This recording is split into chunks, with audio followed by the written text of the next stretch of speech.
Yo, what's going on, everyone? Welcome to Let's Be Real. I'm Joe Mambo. Your boy Big Sure.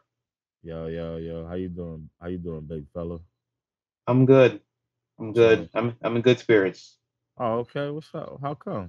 I No, mean, no, I'm just in general. We have everything going on. I'm just in good spirits today. okay, you lifted today. Yeah.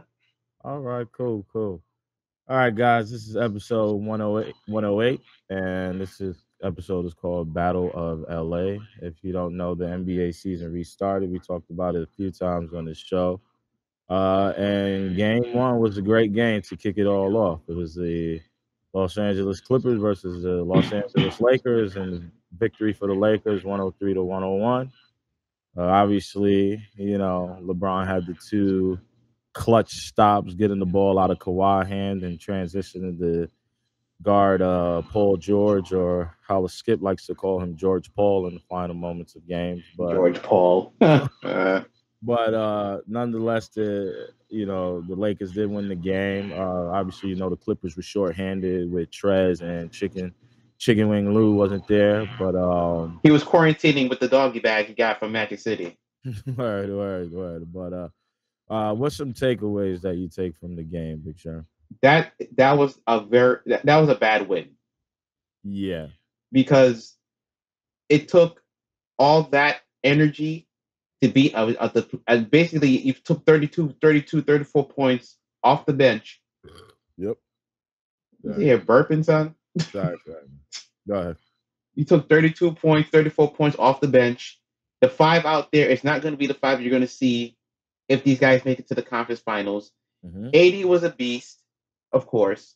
34 points. But nothing in the fourth, only a measly 2 points. He was 16 from 17 from the free throw. That is going to be a problem. And that's what everybody keeps saying about AD. He has this superstar talent. But now, this is what they were saying in New Orleans. Where is he when we need him in the big moment? Will he be there for LeBron in the big moment? Yeah. Also for me, and I've been having arguments with people on social media ever since the game ended Thursday night about how LeBron was locking up Kawhi for basically one play. I'm like, people, the man chicken winged Kawhi, held his arm. If you look at the slow mo replay, it's on YouTube everywhere. He held his arm, and everybody talk about, oh my God, after 17 years, here comes this man. He's still playing defense. No, he's fucking not. Because last night, I don't know what the fuck was going on, but the Raptors did something to the whole Lakers team. Yeah. Kyle Lowry went off on the Lakers. Yo, son, Kyle Lowry, son. I can't believe I'm saying this shit. Oh, it brought a tear to my eye to see Kyle Lowry put on a performance like that. Well, don't put some respect on his name. He's a champion now. Like I told you, I said champion now. Like I told you, I said I am sorry for what I said to him. Like I said, he nearly made my prediction not come to pass in the finals a couple years ago, or last year, of course. Yeah. But he redeemed himself in that, and I said my apologies. And now they have the championship DNA. But back to Thursday night. Thursday night, to me, it was like ebb and flows in the game. Yeah, definitely. The Lakers went up by 13. Yep. Early in the second quarter. Yep. It looked like, okay, this is what's supposed to happen. Like a depleted team, Kawhi and they're not in their legs. But then all of a sudden, boom, just like that, by the time you hit the third quarter, the Clippers are up by goddamn 11, 12. I'm like, how? Yeah. How can this be? How can they say, oh, LeBron's playing the best and all the chemistry, whatever, and you're playing a depleted team and you're down by 11? Come on. Well, listen, you gotta look at it a little bit too, right? Like the Lakers aren't at their full strength, right? I mean, Avery Bradley's gone. Who else? Rondo's gone. So the Lakers wasn't at full strength, right? Rondo is supposed to be back for the playoffs, and you know how playoff Rondo could get, right? Yeah. I respect them. I respect that man named playoffs. You gotta respect playoff Rondo. So while the Clippers was without Trez and Lou Williams, remember Chicken Wing Lou. The Lakers are missing Rondo. I mean, I love the fact I'm a huge Dion Waiters fan. I love me some Dion Waiters. Hey, I think he got injured last night too, man. No, did he? Oh, I didn't watch. I saw him hit the floor one time. He was holding his wrist a little bit. I don't know, but go ahead. On his shooting hand? I don't. I think it was his shooting hand, maybe. But go ahead. And J.R. Spliff. So, Mr. Hennessy. Listen, I see you, player. Henny King. You know what I'm saying? Yeah, that's the name, Henny King. Henny King, man. You know, but listen, this win for the Lakers. And this is the thing. There's always a storyboard to the game, right? Like when you look at the game, what happens? Like you said, there's ebbs and flows. But there's always a story to why a team wins or lose, right? So this is just one of the many reasons why that a team could win, right? The Lakers played a little bit better, even though the Clippers were shorthanded. And then the Clippers turn over the ball. They gave up 29 points yesterday in turnovers. You can't turn over that ball that much and expect to win. But I would say this is that Lou Williams is giving you 18.7 a game. Montrez is right behind them with 18.6, right? So that's 37 plus points that you're missing. And I said 34. It's even more points. It's even more. But listen, I mean, the Lakers got to do better because when the Clippers are at full strength, it's going to be a problem, right? We don't know how Rondo would be back. We don't know how he would be coming back from the injury. You know what I'm saying? Because he would come around playoffs time. But listen, the Lakers got arguably two of the top 5 players in the league, right? Because no, they do. Listen, I like AD. I don't know if he's top 5, but he's a really good player. There's actually a list that I had put up as well for the top 20 players in the league that had actually Paul George sitting at number 15. That's about right. So a lot of the times you hear on these sports talk shows that the Clippers have 2 of the top 10 and the Lakers have 2 of the top 5. Well, Clippers may just have 2 of the top 15, depending on who makes the list. But I think Paul George sitting at number 15 is pretty decent, right? LeBron is locking down Kawhi. No, he did not. Kawhi still had 26. Kawhi had 26, 28 points. Yeah. I mean, but they're talking about that they're talking about that play, right? The final possession where he guarded Kawhi, made Kawhi give the ball up, and then switched on Paul George. He held Kawhi. He held Kawhi. He held him. You're making some LeBron stands mad. Of course they're going to be mad. You're making LeBron stands. Of course they're going to be mad. What else can they do? Because they know Kawhi's been locking this man up since he got in there as a pup. Kawhi Leonard. Yeah. Since he's been a pup. Yeah, why am I hearing the echo? No, you good. That was me. I'm just reading the comments. Go ahead, though. I'm listening. Nigel's Longworth said, "Yo, shout out to the Knicks and Tibbs, man. That's Jesus Christ, man. That's an old episode, Nigel. That's an old episode. Nigel, come on. The current stuff. Come on, Nigel. Come on, man. Come on, man. He just want to be different. Shout out to Marcus, who's watching the show right now. Shout out to Nigel. Thank you for watching. But people act like Kawhi has never locked up LeBron. Like from the time Kawhi has gotten into the league, and Pop asked him as a San Antonio Spurs to go in there and play defense on LeBron, he's done a damn good job.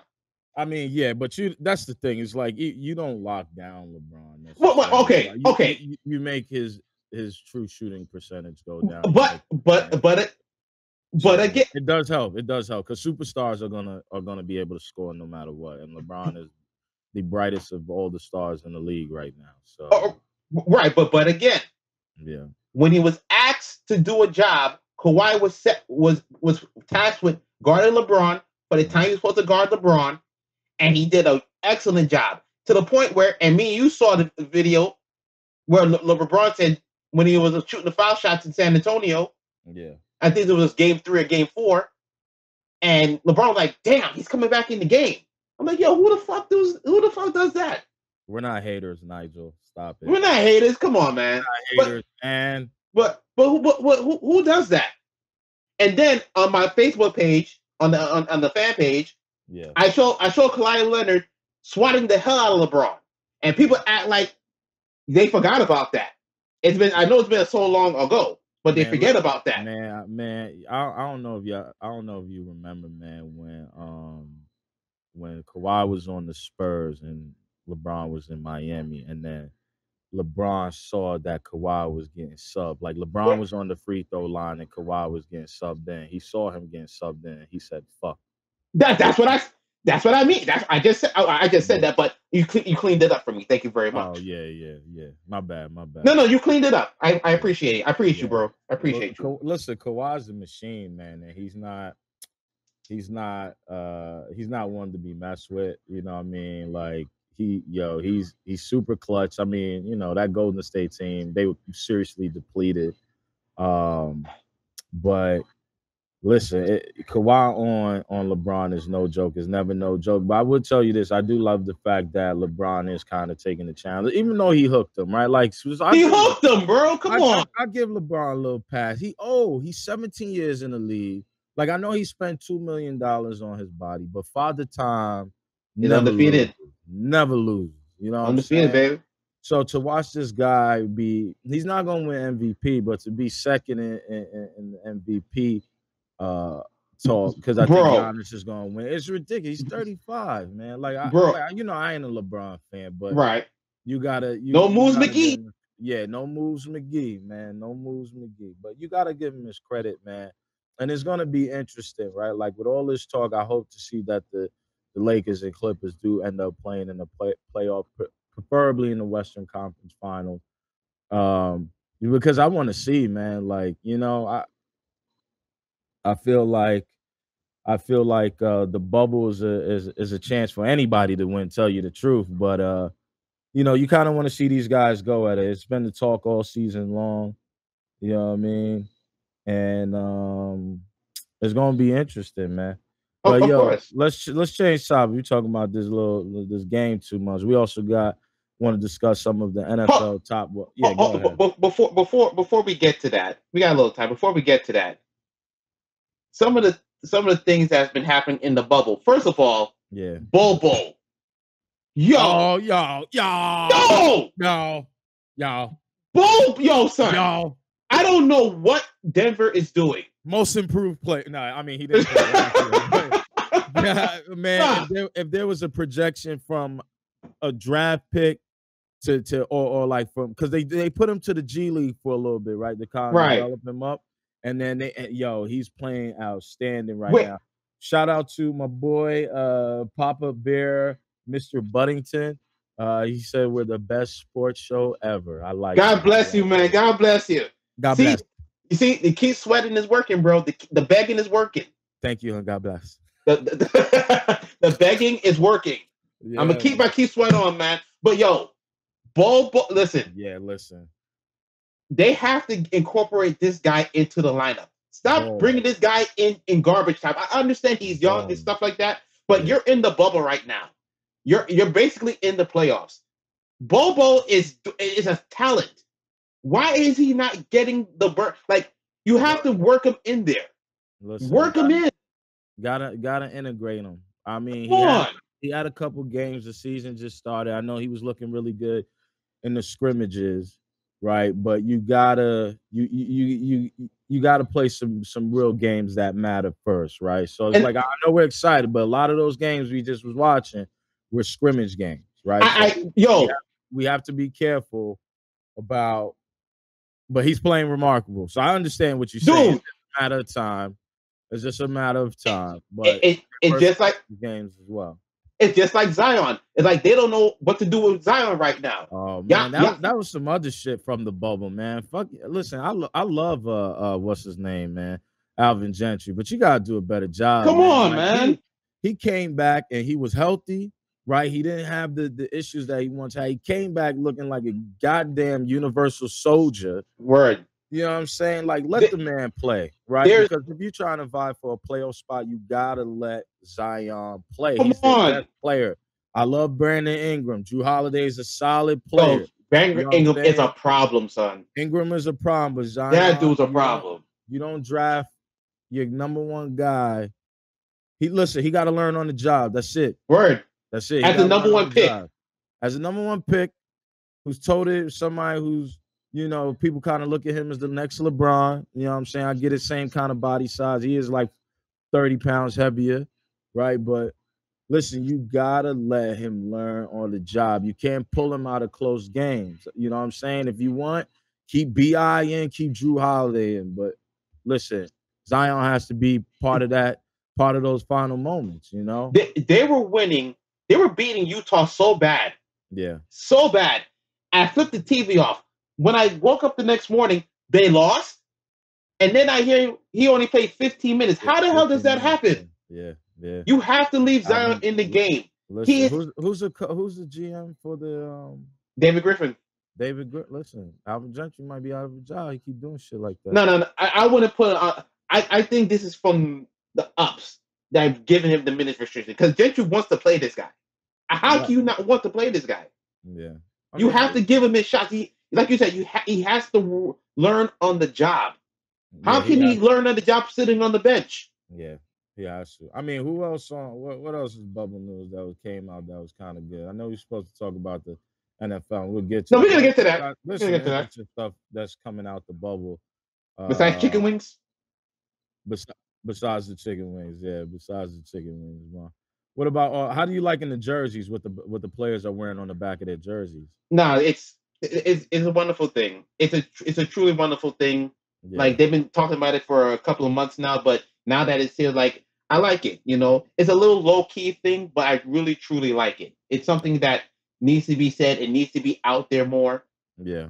And all players are doing it. Most players are doing it. Most players. So how you like in? What about the Jonathan Isaac thing? I mean, listen, the man's gonna do what he's gonna do. He's a young man. He's gonna do what he's gonna do. Yeah. He didn't say, "Oh, he didn't care about anything," but he said he feels like he doesn't have to do it for whatever reason he gave. Yeah. I said, okay. Listen, I can't tell that man what to do. Nigel, we're not shouting out the Knicks until they make a playoff run. Word. Right? At least at least win 2 games in the first round. Then we can say shout out. Get there first. Word. But I would say shout out to Mitchell Robinson because that's my dude, man. And he about to get burnt into the ground. But all right, let's talk about this top 100. Obviously, in the sake of time, we won't be talking about the top 100 because that would just be ridiculous. Right. But let's talk about the top 10 and kind of that list. No. Forget the top 10 because the top 10 is to 10. We talk about the top 5. Top 5. Okay. Well, let me take it from here. Yeah. Go ahead. When I woke up Friday morning, I woke up. I flipped through my Facebook, and I saw that the top 100 was complete. Right. And I saw Lamar Jackson at number 1.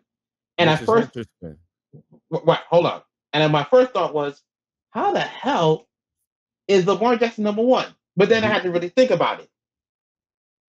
I said, you know what? This is not actually a bad thing. You look at it in 2 ways. One, if the players were looking at it from week 1 to week 17, yes, because I saw all those Baltimore Ravens games. Yeah. This dude was carving everybody. It's not only the Ravens defense, but he was carving everybody. Yeah. And on top of that, Mahomes got injured, of course, on the 4th and 1 play, which shouldn't have happened. Yep.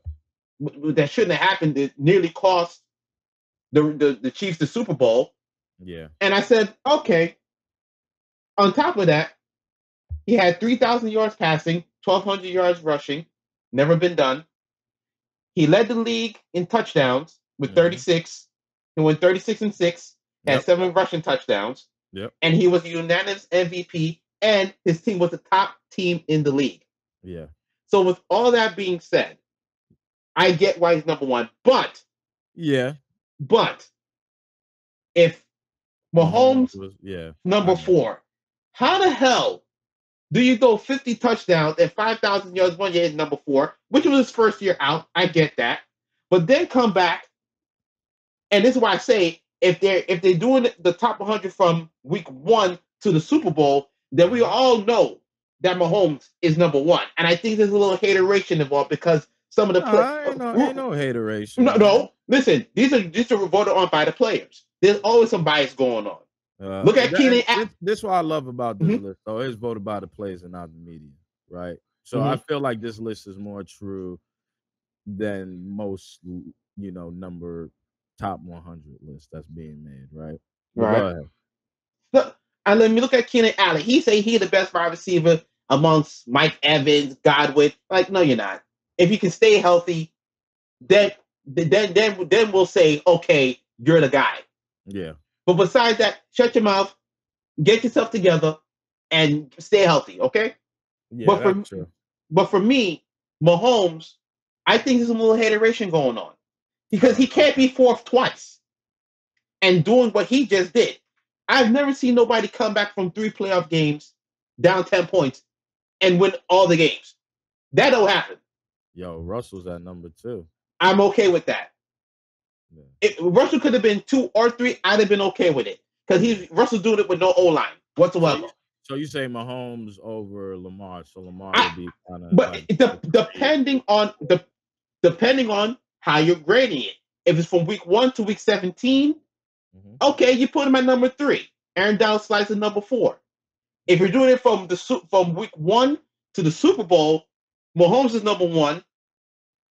I say Russ is number 2, and then Lamar's number 3. Yeah. But again, it's up to the player to decide. I ain't a player. I'm not. I'm under 5'5", so what say do I fucking have? So whatever. But I'm just saying, like, come on, makes sense, guys. Makes sense, please. I feel you, man. All right, guys. On that note, I want to thank you for tuning in another episode. Let's be real. Thank you. If you got any questions and comments, make sure to hit us up at lbrstalk@gmail.com.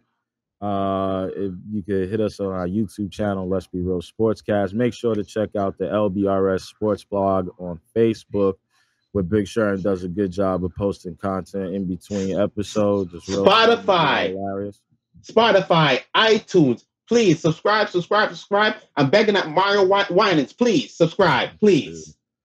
All right, you guys. So enjoy the rest of your Sunday, and that's another episode in the bag. Peace.